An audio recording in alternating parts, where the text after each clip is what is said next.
Ustaad Ram Pothineni career లో 23వ చిత్రంగా రాబోతున్న ర్యాపో 23 సరికొత్త రికార్డులకు తెరలేపుతోంది.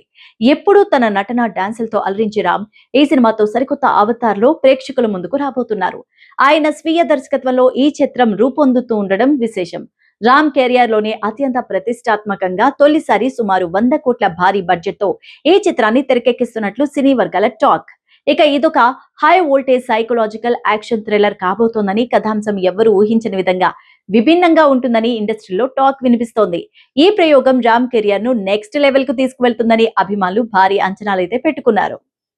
హీరో కార్తీ తమిళం, తెలుగు భాషల్లో బ్లాక్ బస్టర్ హిట్ అయిన సర్దార్ కి సీక్వెల్ గా సర్దార్ 2 తో ప్రేక్షకుల ముందుకు రాబోతున్నారు.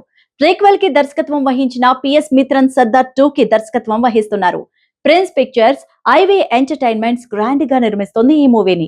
తాజాగా చిత్ర బృందం విడుదల తేదీని ప్రకటించింది. ఈ చిత్రం సెప్టెంబర్ 10న గ్రాండ్ గా ప్రేక్షకుల ముందుకు రాబోతోంది. ఈ సందర్భంగా విడుదల చేసిన అనౌన్స్మెంట్ పోస్టర్ ప్రత్యేక ఆకర్షణగా నిలిచింది. ఇక ఈ చిత్రంలో మాళవిక మోహన్, ఆశికా రంగనాథ్, రజిషా విజయన్ ఫీమేల్ లీడ్స్ గా నటిస్తూ ఉండగా ఎస్జే సూర్య ఓ పవర్ఫుల్ పాత్రలో కనిపిస్తున్నారు. సర్దార్ 2 భారీ బడ్జెట్ తో హ్యూజ్ స్కేల్ లో తెరకెక్కించారు. ఇక ఈ సినిమాకి టాప్ టెక్నీషియన్స్ పనిచేస్తున్నారు. శామ్ సిఎస్ సంగీతాన్ని సమకూరుస్తున్నారు. కర్నూలు జిల్లా జొన్నగిరిలో ప్రతిష్టాత్మక బంగారు గన్ల ప్రాజెక్ట్ అధికారికంగా ప్రారంభమైంది. ముఖ్యమంత్రి నారా చంద్రబాబు నాయుడు ఈ ప్రాజెక్టును లాంఛనంగా ప్రారంభించారు.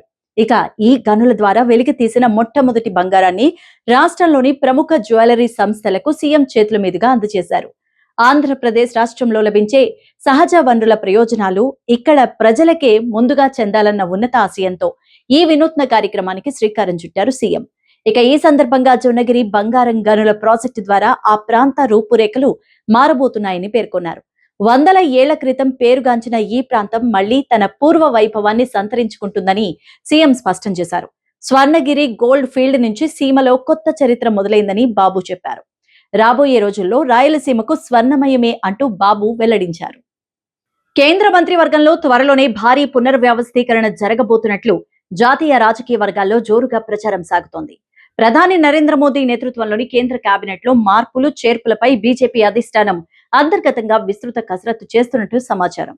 ఇక ఈ ఏడాది చివర్లో పంజాబ్, యూపీ, ఉత్తరాఖండ్, హిమాచల్ ప్రదేశ్, మణిపూర్, గోవా రాష్ట్రాల్లో ఎన్నికలు జరగబోతున్న నేపథ్యంలో ఆయా రాష్ట్రాలకు ప్రాతినిధ్యం పెంచే దిశగా నిర్ణయాలు ఉండొచ్చంటున్నారు. అలాగే మోదీ కేబినెట్ లో చాలా కాలంగా కొనసాగుతున్న కొందరు సీనియర్ మంత్రులను తప్పించి యువతకు, ముఖ్యంగా జంజీతరం నాయకులకు ప్రాధాన్యత ఇవ్వాలనే ఆలోచనలో పార్టీ అధిష్టానం ఉన్నట్లు సమాచారం. యువ ఓటర్లను ఆకర్షించే లక్ష్యంతో కొత్త తరానికి చెందిన నాయకులను మంత్రివర్గంలోకి తీసుకురావాలని భావిస్తున్నట్టు రాజకీయ వర్గాలు కూడా చెప్తున్నాయి. ఉత్తర అమెరికాలో తెలుగు సంస్కృతి, సేవా కార్యక్రమాలు సామాజిక ఐక్యతకు ప్రతీకగా నిలిచిన మన అమెరికన్ తెలుగు అసోసియేషన్ మాట 2వ మహాసభలు ఘనంగా జరిగాయి.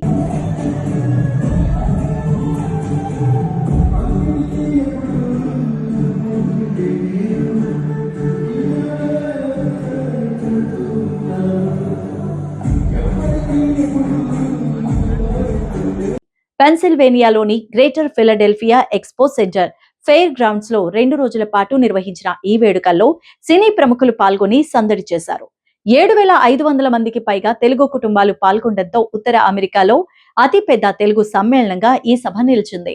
సినీ ప్రముఖులు ఈ వేడుకలను మరింత కలర్ఫుల్ గా మార్చేశారు.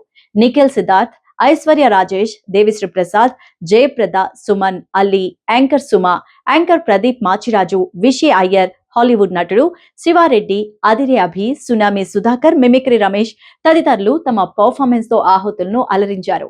గాయకుడు రామ్ లైవ్ సంగీత ప్రదర్శన ప్రత్యేక ఆకర్షణగా నిలిచింది. తొలి రోజు హోస్ట్ గా యాంకర్ నిఖిల్, విజయేంద్ర సింహ, 2వ రోజు anchor Suma, anchor Pradeep host గా వ్యవహరించి వేడుకలను మరింత ఉత్తేజపరిచారు. ఈ వేడుకల్లో సంగీత దర్శకుడు rock star Devi Sri Prasad live concert తో ప్రేక్షకులను ఉర్రూతలూగించారు.